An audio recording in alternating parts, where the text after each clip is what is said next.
네, 안녕하십니까. 한국인터넷진흥원 개인정보제도팀장 봉기환입니다. 네, 오늘은 2018년도에 정보통신망법이 개정된 사항 중에서 세 가지, 올해부터 시행하고 있는 세 가지 개정안에 대해서 설명을 좀 드리고자 합니다. 먼저 개인정보 손해배상 책임 보장제도가 의무화되면서 올해 이제 6월부터 정보통신 서비스를 제공하는 사업자들께서는 일정 기준 이상이 되시면 손해배상 보험을 가입하시거나 준비금 적립을 해야 하는 법이 개정이 되었습니다. 그리고 두 번째로 해외 사업자인 경우에 국내 대리인을 꼭 지정을 해야 된다는 법이 개정이 되었고요. 세 번째로 14세 미만 아동에 대해서 서비스 가입 시 법정 대리인에 대해 동의는 물론이고 동의를 했다는 확인 절차를 의무화하도록 개정이 되었습니다. 먼저 손해배상 책임 보장 제도부터 설명을 드리겠습니다. 아시겠지만 4차 산업혁명이 도래하면서 데이터 활용을 통한 서비스들이 많이 개발이 되고 있는데요. 그 데이터 중에서도 개인정보를 이용한 서비스가 아무래도 여러 가지 사업자들께서 신사업으로 많이 개발을 하고 계십니다. 개인정보를 많이 활용한 서비스를 만들다 보니까 아무래도 그 개인정보 유출에 대한 사고의 위험성도 커지고 있습니다. 해킹을 통해서 개인정보를 유출하는 사고도 많았던 거를 알고 계실 거고요.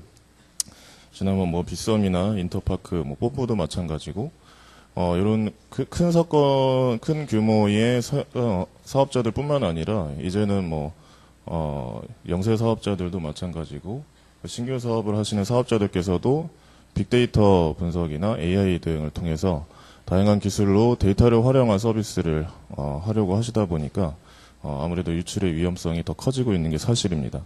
그런데 이 사업자분들의 그 유출이 났을 때에 그 유출된 피해자의 정보에 대해서 이 피해자에 대한 구제에 대한 준비가 좀 안 돼 있다는 그 상황이 현실입니다. 그리고 법적으로도 현재 그 피해자 구제에 대한 대안이 많이 없었던 게 사실이고요.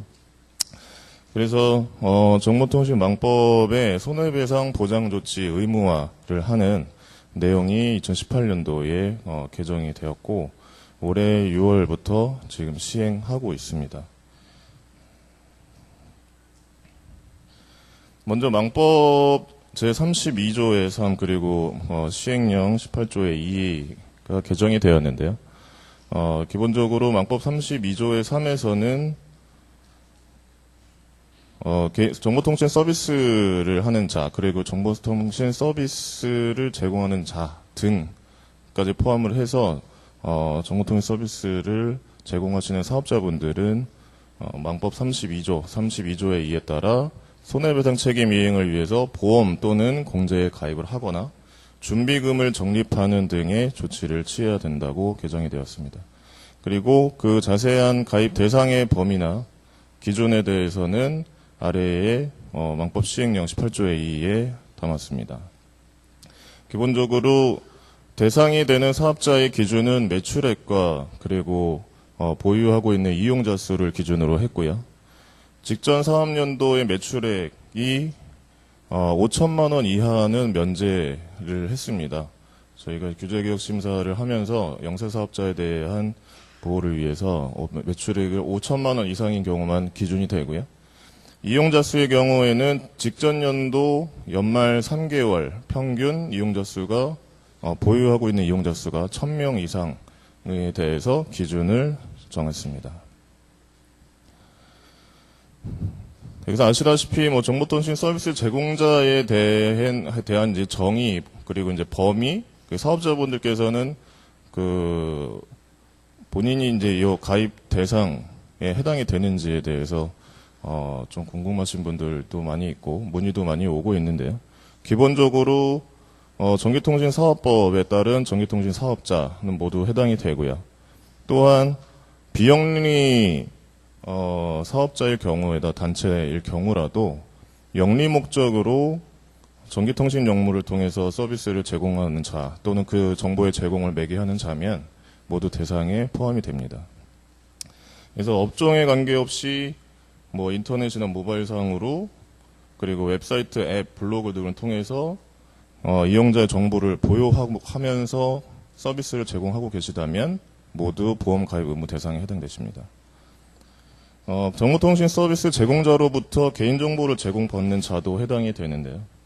일단 제공자가 관리 감독 책임을 부담하는 것이 아니고 제공받는 자가 자기 책임 하에 제공받는 목적 범위 내에서 개인정보를 이용하는 경우라면 보험 가입 대상에 해당되시겠습니다.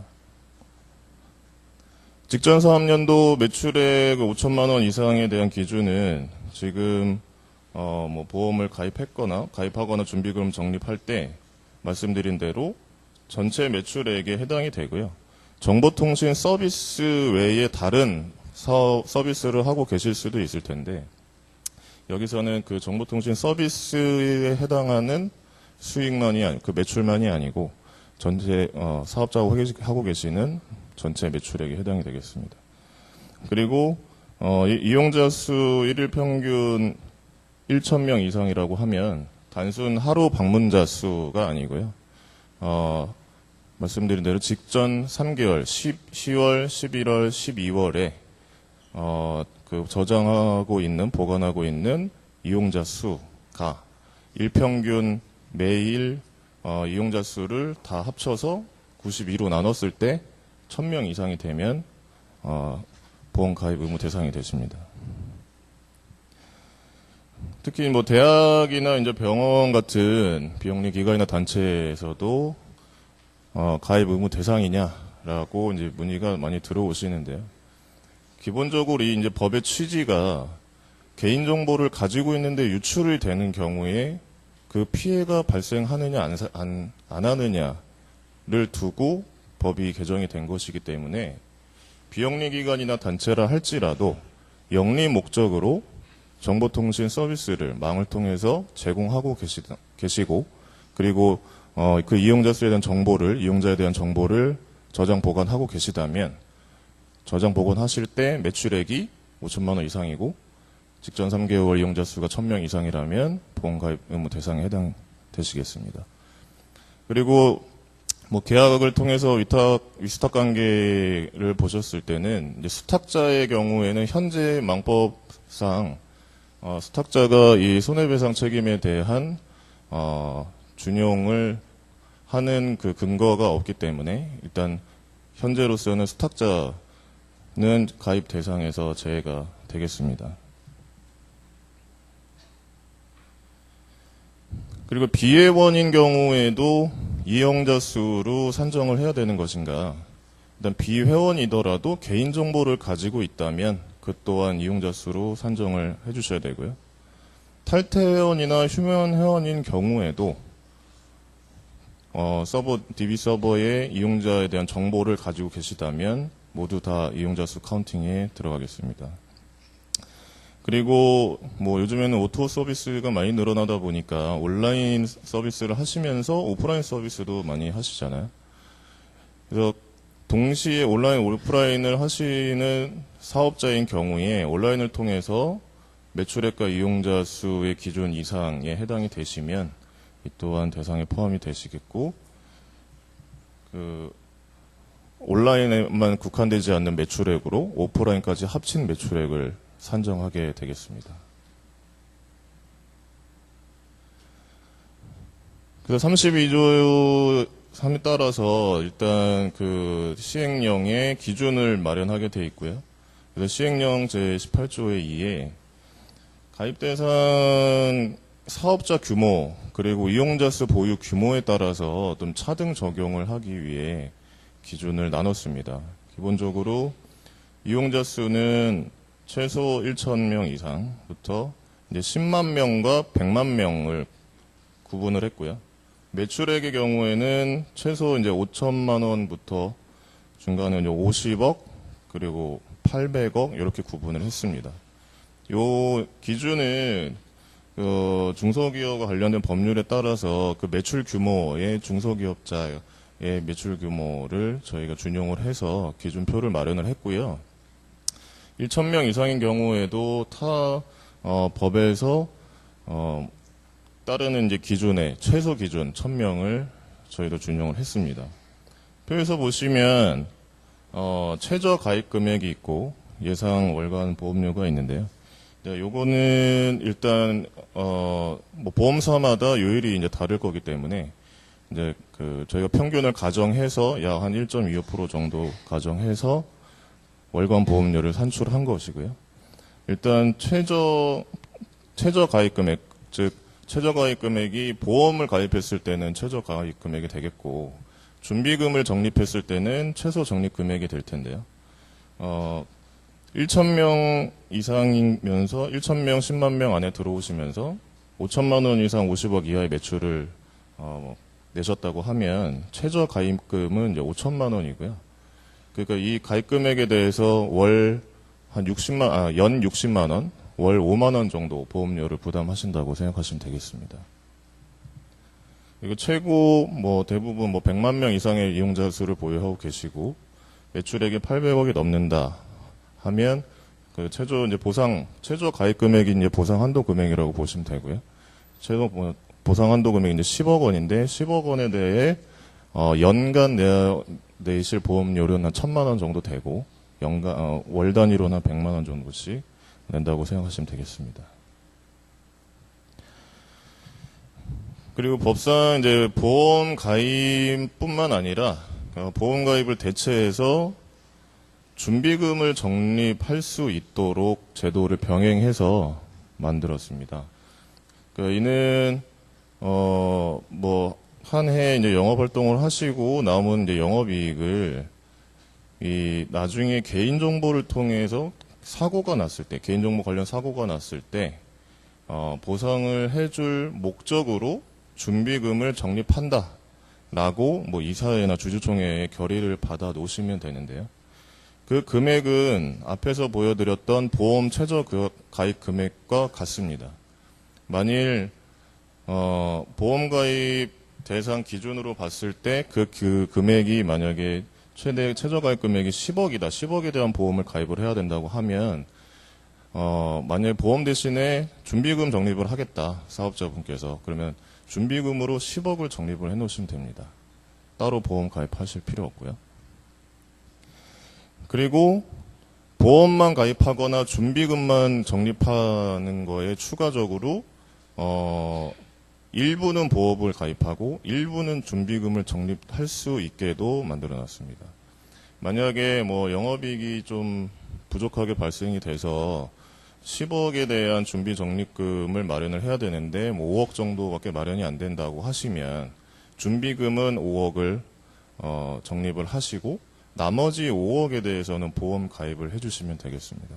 그 합산된 금액이 시행령에 나와 있는 대상 기준에 따른 금액, 최저 가입 금액에 맞춰주시면 되겠습니다.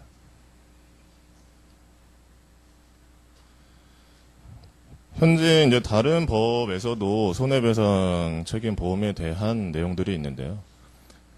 기본적으로 전자금융거래법이나 신용정보법 등의 해당 사업자, 즉 전자금융거래법은 금융회사나 전자금융업자, 그리고 신용정보법은 신용정보 집중기관이나 신용정보사 등을 대상으로 그 목적 자체가 개인정보가 포함되어 있을 수도 있지만 대부분은 개인정보가 아닌 이제 피해 금액에 대해서 손해배상 책임 보험이 되어 있거든요. 다른 법률에 이제 금액을 최대한 최소한 맞추려고 했고요. 부담을 좀 덜 드리기 위해서.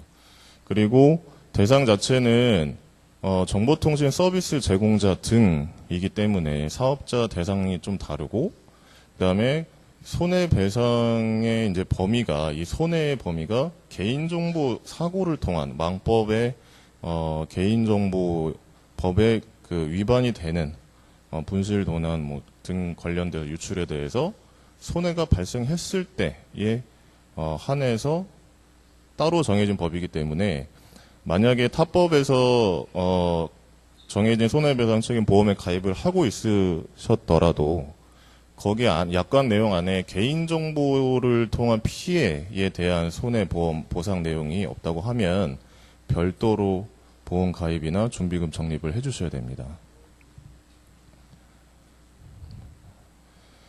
현재 이 법은 6월 13일부터 시행이 됐고요.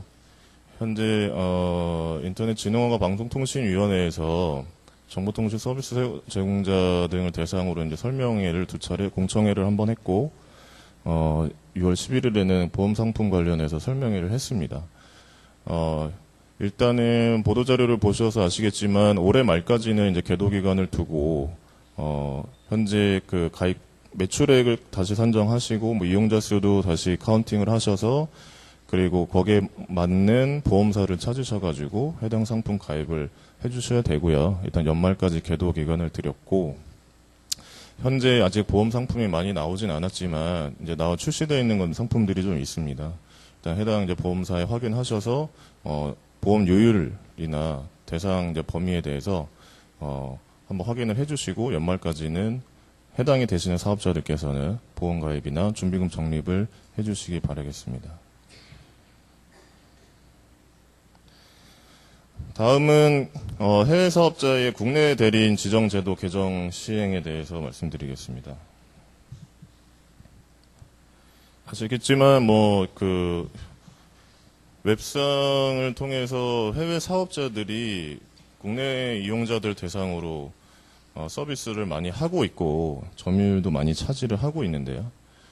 기본적인 건 다 불편함을 느끼고 계신 분들이 있을 거라고 생각이 됩니다. 이메일이든 포털이든 쇼핑이든 관련돼서 사이트를 이용했는데 뭔가 좀 불편한 점이 생겼다. 아니면 법적으로 좀 문제가 생겼다. 피해를 보상받고 싶다. 등의 민원을 해당 사업자에게 제기를 해도 사실 피드백이 거의 안 오는 게 사실이고요. 그래서 일단 법으로 개정된 내용은 이것도 마찬가지로 해외 사업자가 일정 매출액 그리고 이용자 수가 해당이 된다면 해당이 되고 그리고 국내에 따로 영업소가 없다라고 하면 반드시 국내 대리인을 지정을 하게 돼 있고요. 그 다음에 자연인이든 법인이든 상관없습니다. 그리고 국내 대리인에 대해서 홈페이지상의 개인정보 처리 방침에 국내 대리인의 연락처를 기재를 해서 기본적인 취지는 민원 고충 상담이 가장 크고요. 연락할 수 있는 데를 마련해라. 해외 사업자가 우리나라 이제 국민이 이용을 하는 데 있어서 불편함이 없게 해달라라는 취지에서 일단 개정이 됐습니다. 국내 대리인 같은 경우는 망법 32조의 5호에 해당이 되고요. 일단 국내에 정해진 주소, 영업소가 없는 해외 이제 정보통신 서비스 제공자가 다음 각 호에 해당하는 대리를 할 수 있는 자를 지정을 해야 된다라는 내용입니다. 첫 번째 27조 아시겠지만 개인정보보호 책임의 이제 업무도 반드시 기본적으로 들어가야 되고 그 개인정보와 관련된 고충 상담 그리고 해결에 대해서 지원을 해줘야 된다라는 게 1호에 대한 내용이고요. 두 번째 내용은 27조 이제 3의 1항에 따라서 이용자에게 개인정보에 관한 문제가 생겼을 때 통지를 24시간 안에 통지를 해줘야 되고 방통위나 기사에 신고를 해야 되는 의무를 국내 대리인이 할 수 있게 만든 겁니다. 그리고 개인정보 관련해서 법 위반 시에 점검 조사를 할 때에 관련 서류들을 직접 해외 사업자하고 연락하지 않아도 국내 대리인을 통해서 자료를 제출받을 수 있게 법으로 개정이 되었습니다. 대상자는 국내 대리인은 그러면 어떤 사람이 되느냐, 물론 자연인, 법인이 다 해당이 되지만 기본적으로 국내에 주소와 영업소가 있는 자를 통해서 국내 대리인을 지정을 할 수가 있고요. 국내 대리인을 지정한 경우에는 개인정보 처리 방침에 그 국내 대리인의 연락처에 관련 정보를 반드시 게시를 해야 됩니다. 나중에 요 국내 대리인의 법 위반 여부는 개인정보 처리 방침에 게시가 되어 있는지 그리고 실제 그 국내 대리인이 등기를 가지고 사무소를 차리고 영업을 하고 있는지에 대한 내용을 확인하게 되겠습니다.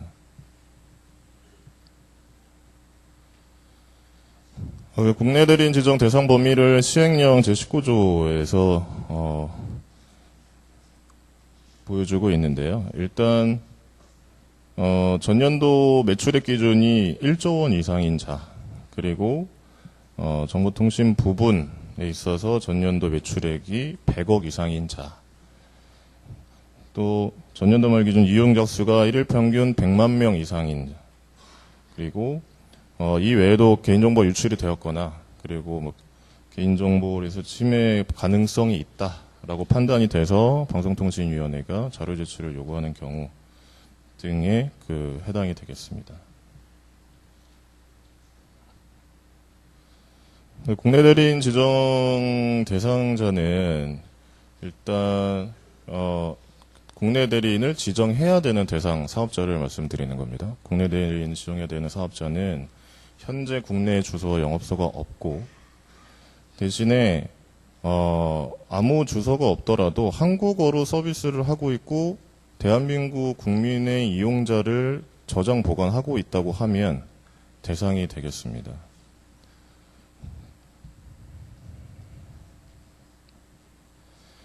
국내 대리인은 반드시 한국의 주소 또는 영업소를 가지고 있어야 되고요. 기본적으로 일반적인 국민들이 민원을 상담을 요청을 하시기 때문에 가능한 한국어로 소통이 될 수 있는 직원들을 채용하고 있어야 됩니다. 국내 대리인은 어떤 일을 하느냐? 기본적으로 메인 잡은 이용자의 고충 처리입니다. 그리고 두 번째는 법령에 따라서 해당 사업자가 준수를 잘 하고 있는지, 그리고 개정사항에 대해서 조치를 잘 하고 있는지 수시로 모니터링을 해야 되고요. 개인정보 유출 사고가 대리인이 있는 사무실이나 영업소에서 개인정보 유출이 발생된 것뿐만 아니라 해당 해외 사업자가 개인정보 유출이 발생했을 때 이 국내 대리인이 이용자에게 통지하고 관련 부처에 신고를 해야 됩니다.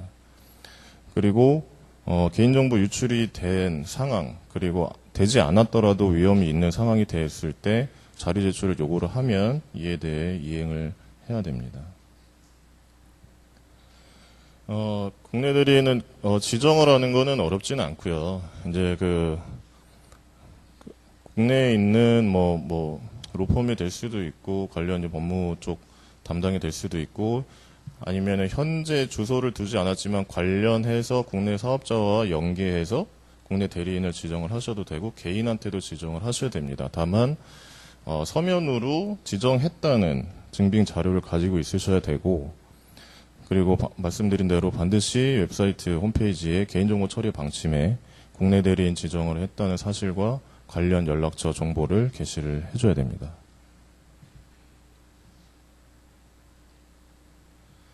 다음은 법정 대리인 동의 확인 의무화에 대해서 말씀드리겠습니다. 아시겠지만 현재 이제 14세 미만의 아동들에게도 게임이나 음악 콘텐츠나 동영상 같은 서비스를 많이 하고 계시는데 일단 동의를 받았다라고 사업자분들께서 나름 증빙을 하긴 하시지만 이게 실제 사실인 것인지 다른 편법을 쓰신 것인지 이제 나는 우리 아이가 이 서비스를 이용한 거에 대해서 동의한 적이 없는데 라고 이제 민원을 제기하시는 분들이 상당히 많습니다. 그래서 법의 개정 취지는 자녀나 이제 아동이 서비스 가입을 할 때 부모 없이 동의라는 체크를 하고 이 사실을 부모에게 고지가 안 되는 사항을 개선하기 위해서 법 개정안이 마련이 되었고요. 이 동의했던 내용을 사실은 반드시 부모에게 알리고자 하는 게 목적입니다. 그 방법에 대해서는 이후에 다시 말씀을 드리겠고요. 그래서 이 법 내용은 작년 6월 25일에 통과가 돼서 올해 이제 어제부터 법 시행이 됐고요. 현재 정보통신 서비스 제공자 중에서 아동을 대상으로 서비스 가입을 받고 계시다면 이제 시스템상으로 동의를 받았다는 확인 절차를 해주는 네, 뒤에 말씀드린 내용에 대해서 절차 시스템을 구축을 해주셔야 됩니다. 법정대리인 동의 확인에 대해서는 망법 31조에 개정이 되어 있고요. 간단하게 법정대리인이 동의를 확인했는가 확인해야 된다라고 되어 있습니다. 그리고 이 경우에 정보통신 서비스 제공자는 그 아동에게 법정대리인의 동의를 받거나 동의했는지를 확인하기 위해서 필요한 최소의 정보를 요구할 수 있다라고 되어 있습니다.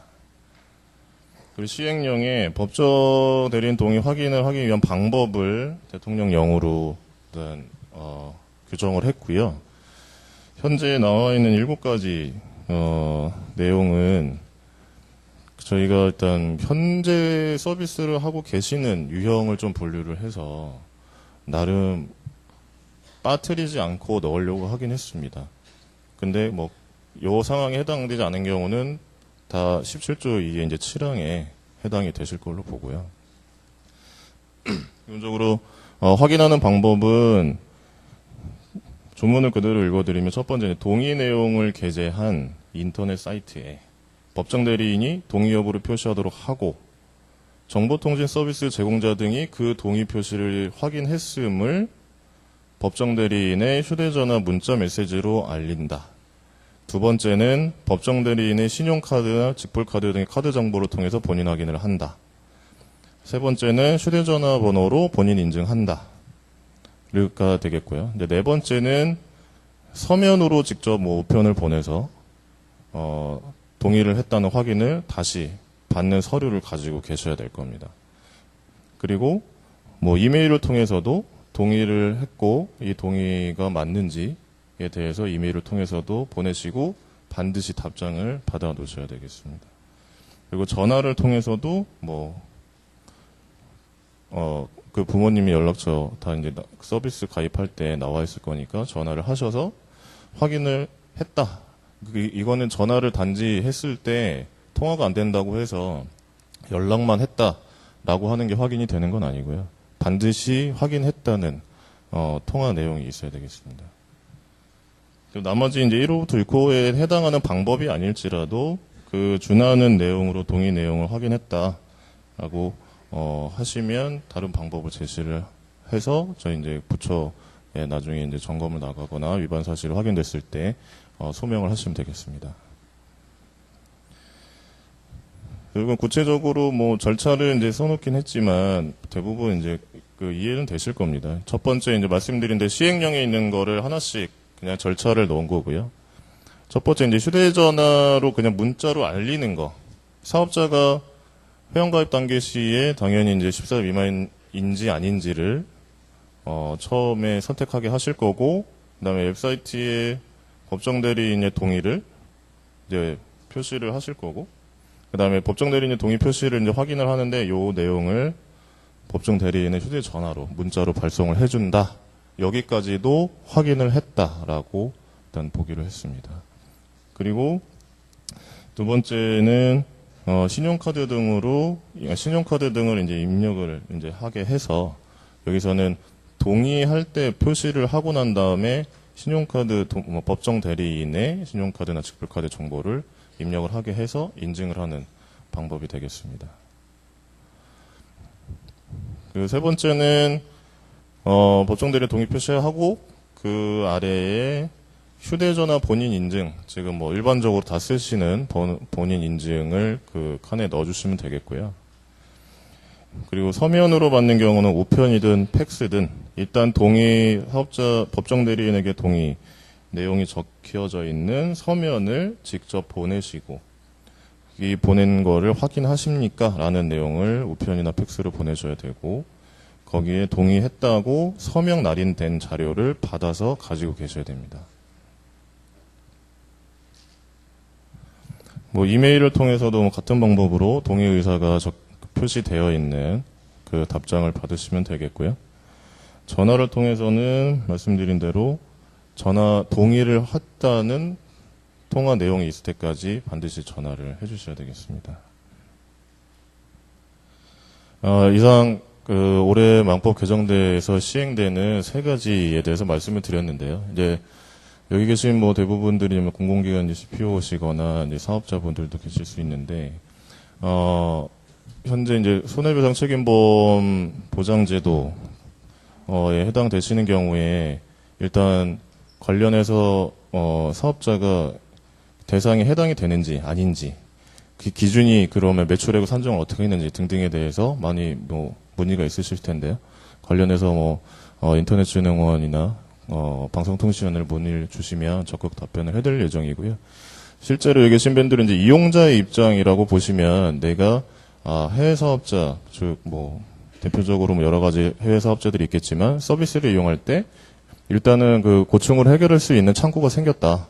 그래서 개인정보 처리 방침에 있는 연락처를 확인하셔서 민원을 요청할 수 있다라는 점을 알려주시면 좋겠고, 자녀를 두고 계신 분들에 대해서도 법정 대리인에 대한 이제 동의가 되면 나도 모르게 그 확인하는 문자 메시지가 날라올 수 있어요. 이제 그런 내용에 대해서도 일단 숙지를 해주셨으면 좋겠습니다. 앞으로도 그 관련해서 개인정보 보호 제도 개선에 적극 더 노력할 수 있도록 하겠습니다. 고맙습니다.